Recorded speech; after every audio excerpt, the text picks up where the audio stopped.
Saudara Presiden Prabowo Subianto berencana mengevakuasi 1.000 warga Gaza ke Indonesia. Misi ini pun menuai berbagai respon. Pasalnya, siapkah pemerintah Indonesia menampung warga Gaza yang terluka? Apa saja yang harus diperhatikan? Kita akan bahas bersama dengan sejumlah narasumber yang sudah hadir ke studio. Sudah ada praktisi dan juga pengajar hubungan internasional sekaligus pendiri Lembaga Penelitian dan Pelatihan Independen Sembarji Polisis. Sudah ada Mbak Dina Prapto Raharja. Selamat pagi Mbak Dina. Selamat pagi. Ya, kemudian juga melalui sambungan daring sudah ada anggota Komisi 1 DPR RI dari fraksi PKS, sudah ada Pak Sukamta. Selamat pagi, Assalamualaikum Pak Sukamta. Selamat pagi, Waalaikumsalam warahmatullahi wabarakatuh. Iya, kami sebenarnya sudah berusaha sedari malam hingga pagi hari ini untuk menghubungi pihak dari pemerintah. Dalam hal ini adalah Kementerian Luar Negeri melalui juga juru bicaranya, termasuk juga juru bicara kepresidenan, tapi kemudian belum mendapatkan respon ataupun tanggapan. Tapi tidak apa, kita dialog dulu di pagi hari ini bersama dengan Mbak Dina dan juga Pak Sukamta. Ini saya ke Mbak Dina dulu. Mbak Dina, ini kan pernyataan yang ya kita lihat Pak Prabowo mengedepankan mungkin karena kemanusiaan. Tapi kemudian yang jadi pertanyaan, apakah mungkin ini terrealisasi?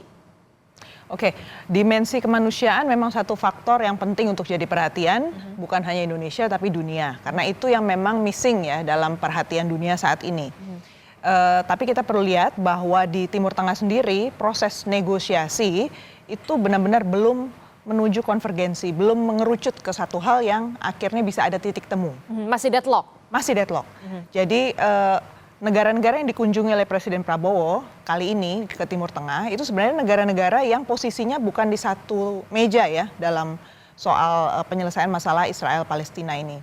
Jadi justru kita harus paham bahwa dengan membawa gitu ya, membawa orang-orang Palestina keluar dari Palestina, itu kita bisa mendukung satu pihak dan membuat situasi semakin rumit, bukannya menuju ke satu titik penyelesaian.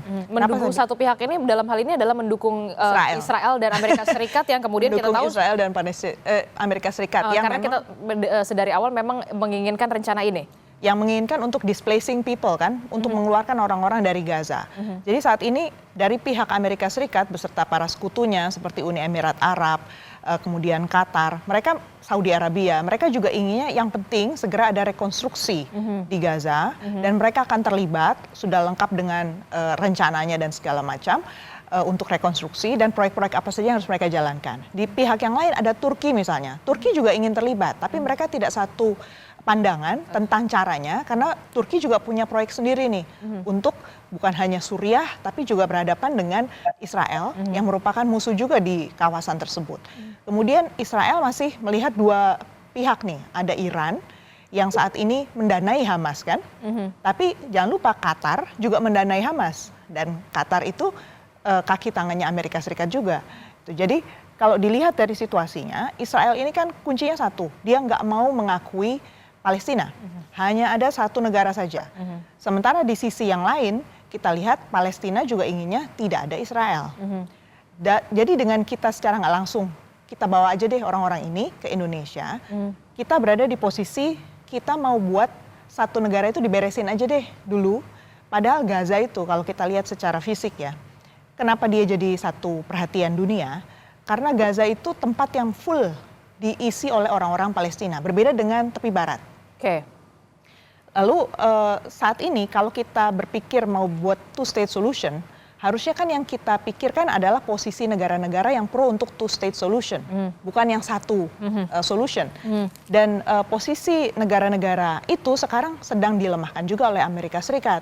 Gitu. Jadi kalau kita masuk di momen seperti ini hanya berpikirnya soal kemanusiaan, itu kita miss di gambar besarnya. Belum lagi kalau kita bicara soal teknisnya ya, teknis untuk membawa orang dari Palestina sampai ke sini itu ya. Kalau sebelum kita membahas teknis, itu artinya ya kita apresiasi juga apa yang dilakukan atau diungkapkan oleh Pak Prabowo demi kemanusiaan. Kemudian warga Gaza yang terluka, begitu ya. Dan juga tadi saya sempat mendengar juga syaratnya harus disetujui oleh semua pihak. Kita tahu Indonesia ini berada dalam ini kemerdekaan Palestina. Kita sangat mengakui kemerdekaan Palestina. Ketika nanti ini benar-benar direalisasikan, justru malah kontradiktif atau bagaimana? Karena Palestina sendiri kan sebenarnya punya otoritas Palestina.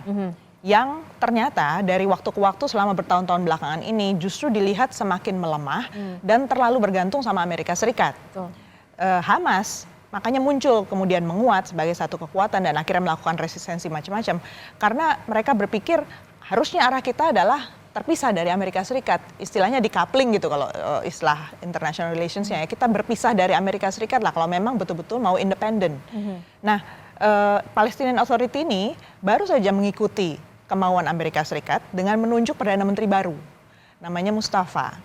Dan Pak Mustafa ini adalah orang yang sudah lama dibesarkan di Amerika Serikat. Dia lulusan George Washington University. Dia juga orang lama di World Bank yang dianggap bisa menyenangkan Amerika Serikat.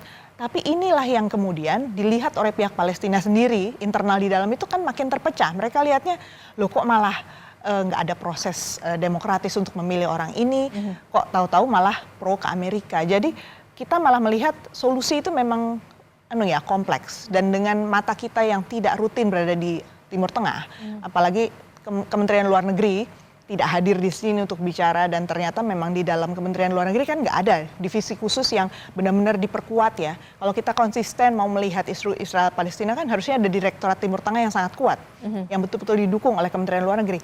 Itu nggak ada sampai sekarang. Jadi kalau kita bicara soal holistik ya, saya pertanyakan soal pendekatan kita yang holistik di Timur Tengah. Karena ini bukan masalah sehari, 2 hari, atau setahun, 2 tahun ini. Kalau kita terlibat masuk, mau nggak mau isu ini akan bertahan selama puluhan tahun. Oke, jadi benar-benar harus difikirkan dulu sebelum ini bisa terrealisasi. Termasuk juga dampaknya juga yang nantinya akan terjadi di Indonesia. Ya, tidak bisa sekedar membuat telinga orang Indonesia happy aja ya. Oke, jadi Anda menyatakan ini pernyataan populis? Pernyataan yang sangat populis.